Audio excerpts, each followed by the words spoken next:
And I'd like to talk a little bit today about how we can work with children and this understanding of the nervous system provided by Organic Intelligence.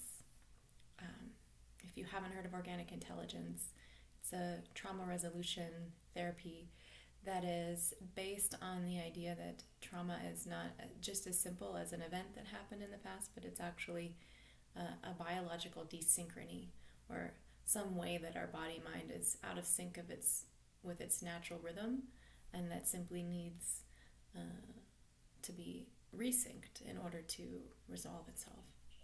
More about that some other time. That's some really fun stuff to get into. But today I wanted to talk about how we can align with our organic intelligence to support our little ones that we care about very much.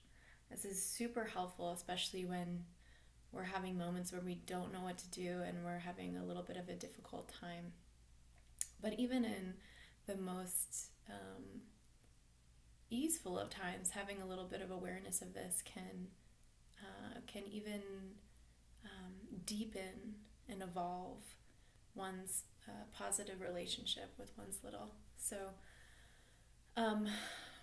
the first thing I want to say that's really important is that the number one thing that we can do to be a support to our littles, whether it's as a parent or as a teacher or just someone who's caring for young humans, is to be taking very, very good care of our state, our nervous system state. So, and you've probably noticed this, like with little babies, even if they can't understand what you're saying, the words that you're speaking yet, they're very sensitive, as are animals actually, to how you're feeling and what sort of, some people will maybe use the term energy or the vibration, the feeling that you're giving off. Now, where does that actually come from? That is something that is relayed via our nervous system. One way I like to think of the nervous system is kind of like if you've ever seen nature videos of like underground root systems of trees or mycelial networks. There are many, many branches that are all connected to each other and relaying signals to each other underground. And we have this going on in our system, and we also have that going on in between our system and those of everyone that we're in relationship with. So the number one thing that we can do to actually affect everything that we're connected to, including our little ones, is to have what you might call a regulated autonomic nervous system, meaning that the rhythmicity is super healthy. There are healthy activations and healthy deactivations. They are not going too high above our threshold where we're feeling overwhelmed and we're having some level of overwhelm in our system that's hard to process. And we're also actually having enough energy met too, because it's possible to be kind of stuck in this place where the energy sort of stays stifled. The activation never quite makes it to a point of where we're feeling like alive and met. And there's a third way that we can be dysregulated, which is where we get activated and then we don't fully deactivate, we don't fully relax and decompress before we go to the next activation. These are all, you might be thinking about different ways that these apply to yourself and people in your life. I don't know anybody who doesn't have a certain amount of dysregulation in this modern day and age, as my teacher calls it, the age of disintegration. But what I wanted to share is one way that we can absolutely make sure, without getting too much into the logistics of how this works, that we are conditioning ourselves to have a regulated system, is to practice orientation. I won't go too much into that now because I did make another video about orientation. So if you want to look into that for yourself, look up orientation practice on my YouTube channel and you'll see. It's also on my website under resources with a worksheet there on the website too. I'll link that below. And you can look into that for yourself to see what I'm talking about. But essentially, the definition of orientation is to be connected to your environment through the senses. Connected to your present environment through seeing, smelling, tasting, touching, feeling. Now think about it. This is what kids are doing all the time. Now, this is our natural state. That's why kids do it pretty darn effortlessly. They do it pretty darn effortlessly. So a lot of times it's actually really easy to just follow a child's lead and do what we call co-orienting, where we notice, wow, this kind of happens like a lot in play therapy or in play-based education, where a child is naturally drawn to a particular plant. So we follow them over to that plant and we look at that plant with them, and we are interested and curious about the specific things that they're noticing about that. And wow, and maybe touching it and seeing what the texture feels like, and kind of just opening all our senses to that thing. This is really, easy to do if the child is in a regulated state, right? And another way of talking about being regulated or oriented is to say that they're feeling biologically safe. They're feeling safe enough to be in a place of play and curiosity and exploration, right? Supernatural. Natural for us too, actually. In fact, one of the things that happens to us adults is that we get really inhibited. We inhibit these natural impulses to be exploring and playing, and part of that is societal conditioning, but also when we don't feel safe. The biology has two agendas. One is safety and the other is growth and creativity and evolution. And the second one can't happen without the first one. So orienting, being present with our environment, connected to it through the senses, is what's going to establish that safety and allow for that creative play and that flow to happen. It's super fun to join a little or a group of littles in this state. It's totally a flow state. It's totally a play state. It is actually the state in which we grow neural networks. You've probably heard the statistic about when you repeat something. Oh, I wish that I should look up the actual number, but it's something like 100 repetitions you have to do in order to create a new neural pathway, but you only have to do it like 20 times if it's done in the spirit of play. And that is absolutely true. This is the way that our system is meant to grow. We feel safe. We become what's called ventral vagal, meaning that our parasympathetic, we're in a state of rest and digest, parasympathetic nervous system that's also engaged, socially engaged with others, connecting. So there isn't like too much shyness to be connecting with mom and dad or other friends and with the environment. There's this natural engagement, right? This is the ideal state.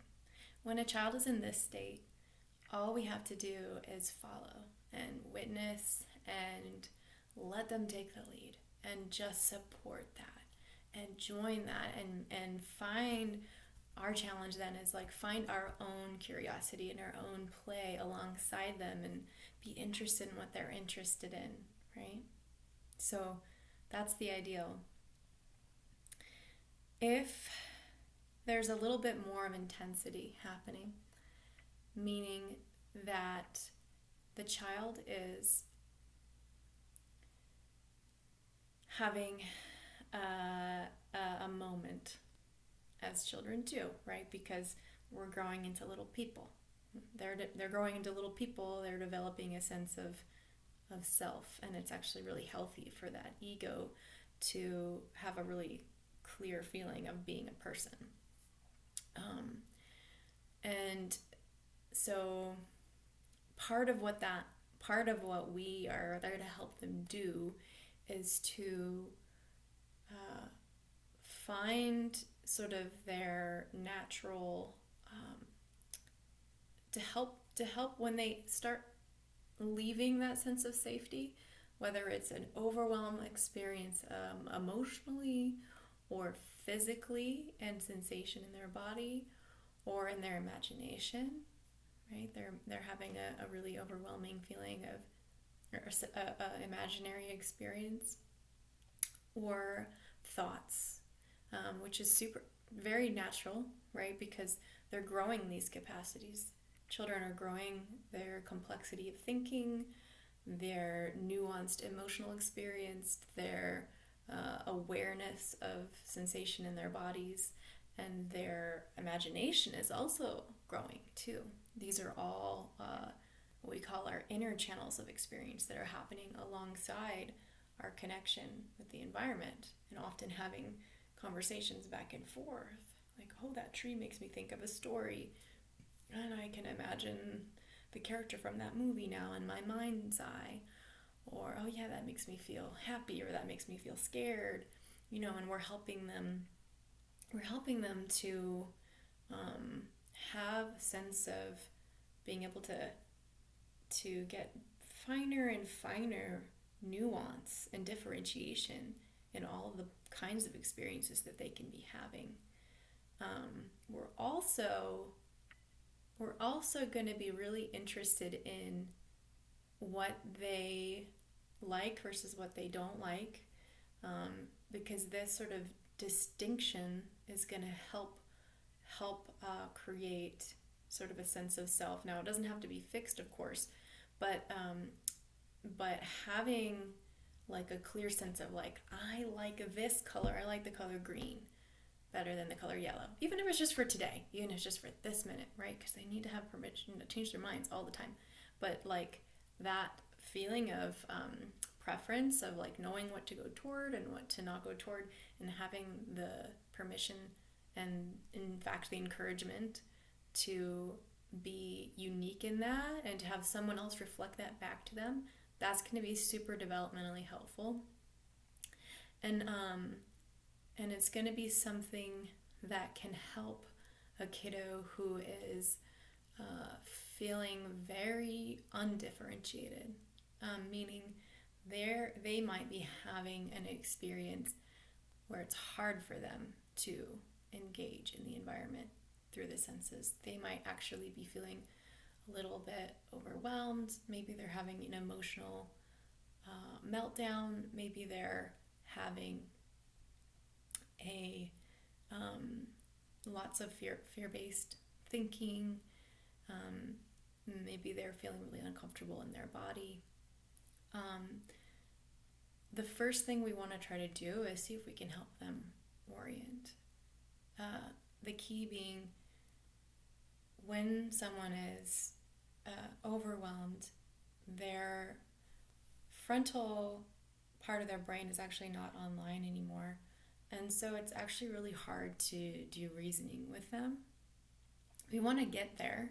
We want to help get to the part where then we're in the frontal brain and we can distinguish and say, oh, okay, the reason you were really upset was because, this is, you had said this thing and the other thing is what happened, and it was really hard for you that something different than what you asked happened, or, conversation like that. Sometimes if a child is oriented, meaning the intensity in their system is relatively low and they're still able to be connected to you and they're feeling relatively safe, you can go straight there. But a lot of times if it's overwhelming, and you might notice this because you might see them kind of pulling away from you, or you might notice that they're fidgeting with their hands or with a toy or something, and actually that's a good thing that they're doing this. Some people call that fidgeting, but actually what it is their system trying to orient to something else, because in that moment they might not be feeling safe with you, and it's not something to take personally, but it's quite natural because children are developing their their attachment styles. In fact, part of that is also learning their secure attachment, I should say. Part of that is also learning that it can be okay for them to disagree or have a different experience than somebody else. And so a way you can get back on their team, so to speak, or help join alongside them so that they feel safe again, is to not force that reasoning conversation happen right away, but instead to kind of be interested in what they are orienting to, right? So an example might be, I'll tell a simple story of a kiddo in the preschool where I teach who was having a really hard time. The teachers had called everyone to lunch, and he didn't want to go, and I knew that if I was to like make him go or tell him it's time to go or even talk about going over there right away, he was probably gonna not only not listen to me but probably go even further away, right? Maybe some of us know these situations.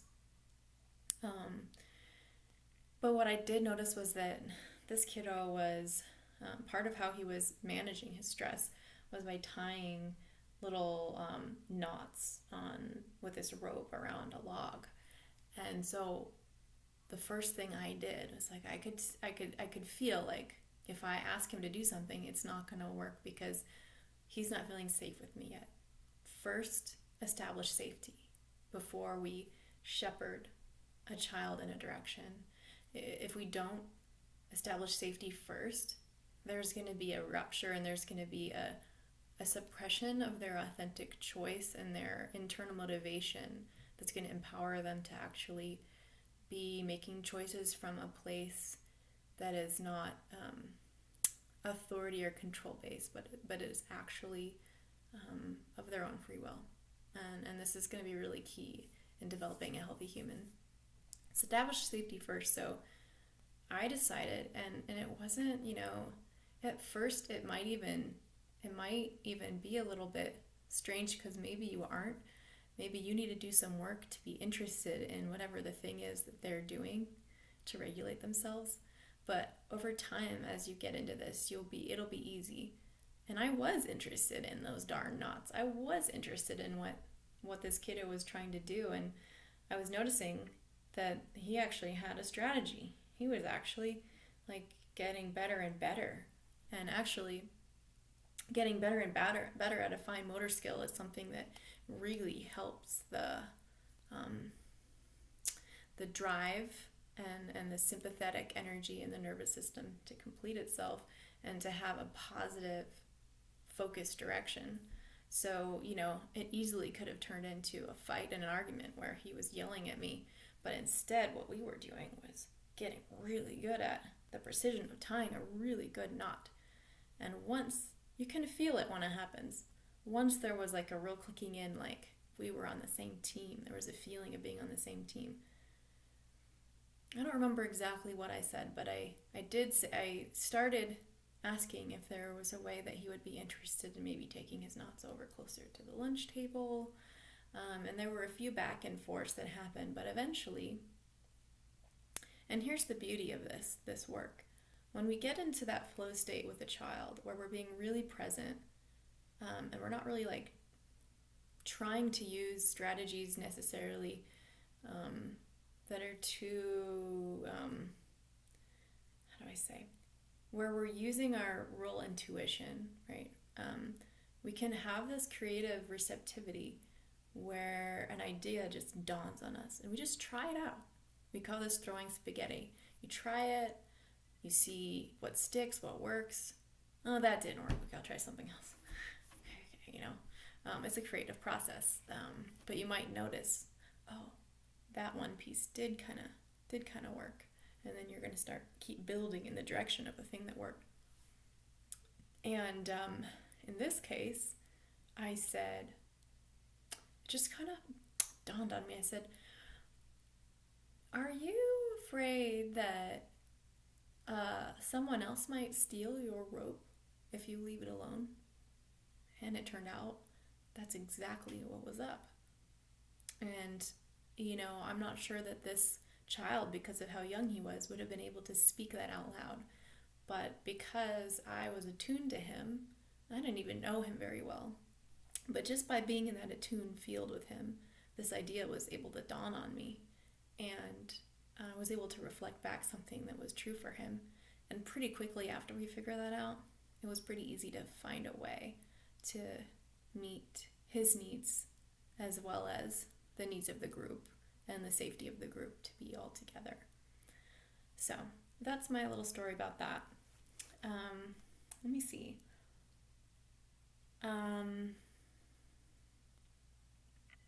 Yeah. So there are ways that we can play with orientation. In this situation, I was just noticing how this kiddo was already orienting, how he was already doing something to try to help him work through the energy in his system that was a good direction and an interesting direction that wasn't going to get between him and me, that could actually be a force for uniting us.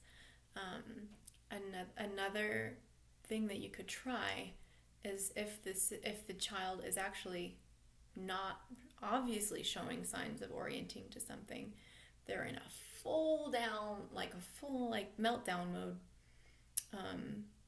There's this saying in Organic Intelligence, a broken clock is right at least once a day, right? So even if the hands are stuck in one position at least once a day, those are going to be accurate. So even if they're all over the place, there's going to be a moment. There's going to be a moment where their eyes maybe look out the window, or their hands start to squeeze something soft, or they look at you and they've not been looking at you. There's a way they're coming out of their internal chaos and out into the world. And that's the moment you want to be ready to notice and reinforce. Say, yeah. Oh, yeah. You like this? You like this shiny round thing? Isn't that interesting? Yeah.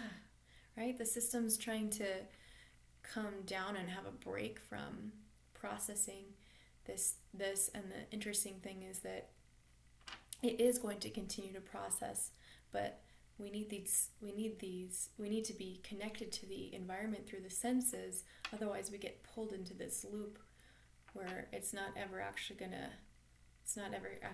land in a way that's related to the here and now moment.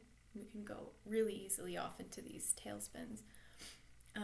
You can also help them pretty straightforwardly to orient. So you can say, hey, you want to come over to the window with me and look at the birds? Sometimes you'll find that if you've been asking them to do something for a while and they're just having a hard time, just inviting them to do something like that with you, like, hey, do you wanna check out the cake that's baking in the oven? Let's turn on the light and see how that cake is rising. Wow, isn't that interesting?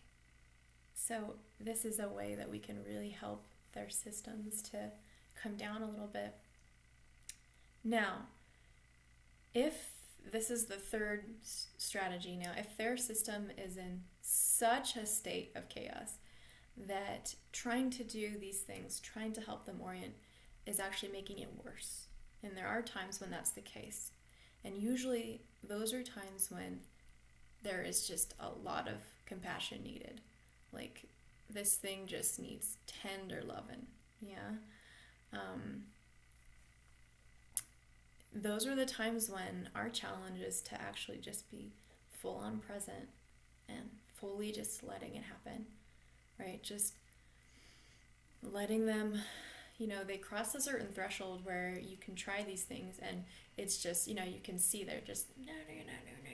They're pulling away more and more, even if what you're trying to do is positive engagement. And they just need to have this chance. And it could be that they need to cry. It could be they need to get mad and throw something. It could be that they need to actually go into what we call freeze state, and they need to kind of space out, and they need to not engage at all, and they need to just they get this kind of glazed look in their eyes. Yeah. Those are a few possible things that might happen. The important thing is to just let them have that experience, but to not disengage. Because if we disengage, then this uncomfortable energy, even though it plays through, it's gonna just it's going to still be in their system, and it's gonna come back around again the next time they get triggered. There's a way we can be with them as they're having that experience that actually allows it to complete in a way that probably next time it won't be as intense. And it's really simply to be fully with them, fully present with them, fully allowing, not trying to change them, and also still on the lookout for that moment when their system comes down, right? It could be as simple as like a little breath, like, and in that little moment where their system lets down just a little, you go, that's it. Yeah.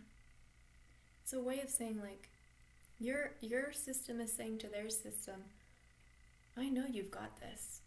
Yeah, I'm here with you. And I know you've got this. Yeah. Yep. And I can hold you if you want that. Or I can give you space if you want that. Or I can even, if you really want to push something, you can push against my hand, and I'll be here with you with that angry energy, and that's okay. And this really, this deep permission giving it's a magical thing for children. And if we have a hard time doing that, it's really just an opportunity for us to help complete our own unresolved trauma, our own unresolved nervous system dysregulation. And this is a beautiful thing. Families, relationships, becoming a parent, becoming a teacher of little ones, and just being in relationship in general is the best classroom for healing all of the unresolved is one way to call it, but just the things that are out of sync, that are seeking sync. And the good news is the sync is wanting to happen all the time. There's lots of ways to be listening to how it wants to happen. So I will give you one last piece of education about this with the kiddos, which is that there are also really fun games that you can play that help with some of these states. So just things to think about. Orientation games are always going to be fun.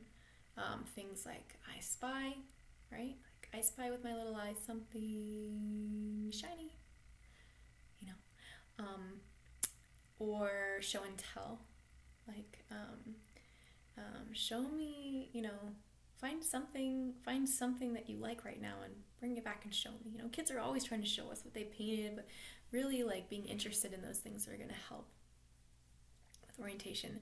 But also if you want to work through some of these survival states, fight, flight, and freeze, there are certain ways of playing that naturally kids who have these in their systems are going to gravitate towards. And the important thing to realize is it's not a bad thing. It's awesome that kids' systems are finding a way to resolve uncomfortable things in an enjoyable way, which is actually the way we're meant to resolve stuff. And we can really take a page from their book. So with fight, which is like anger, that's where you're going to see more fighting games, right? Like wanting to play with swords or wanting to throw things or push. And the awesome thing about this is that this is an opportunity to create what you'll often find is sometimes they have a hard time wanting to establish rules that create safety first, but as they have more and more of that energy resolved, they'll actually really enjoy that, because part of what's creating these states is an underlying lack of safety. Even if the initial resistance to safety, even if there's an initial resistance to safety, eventually they're going to let down and reveal that the safety is actually what they've been needing all along. So a way of actually creating boundaries and rules and structure so that it can actually be really fun to fight. Maybe fighting with something soft. Always having a safe base, right? Even if it's like they don't want the safe base, but you say, mommy really needs a safe base in order to feel like she's safe playing this game. So she's going to have the pillow over here be a safe base. So anytime that we're fighting, it gets to be too much, I'm just going to go to the safe base and take a breath. There's a lot more I could say about that, but I'll keep that really concise for this video because it's already getting pretty long. Flight energy is like more like anxiety, fear. Chasing games is really great for this, especially where they get to take turns being the one that's being chased, because that feeling of being chased, it really matches the feeling of anxiety, but it's fun. It's like, oh, and they feel safe doing it.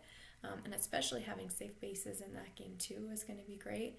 But then also inviting them to switch roles and be the one that's chasing you, where you get to be like, and they get to feel the power of being the one that's in the more dominant position, which is actually going to help switch that flight energy into more agency, which is really what their system is looking for. So that's flight. And then freeze. Freeze is where there's so much sympathetic energy and overwhelm in the system that it just needs a break. It's like backlog process, they need a break from engaging, but they want to feel like they're connected still. And so that's the key. The trick with freeze is to not have it be, okay, well, you're disengaged, so I'm either going to make you engaged, because that's actually going to be prodding and adding more intensity to a system that's actually feeling the most intensity of all of them. We're going to give them space, but also we don't want to just kind of abandon them, because actually what's going on is a need for safe connection that's not overwhelming.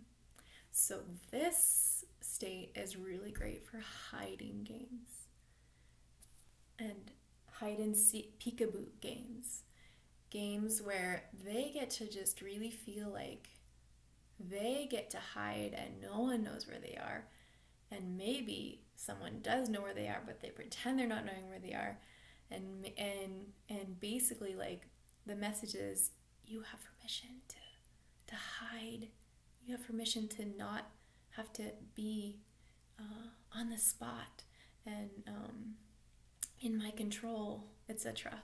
So this can be, I have found such a great game for kiddos who are struggling with freeze. And a lot of times you might find them cycling through these different games.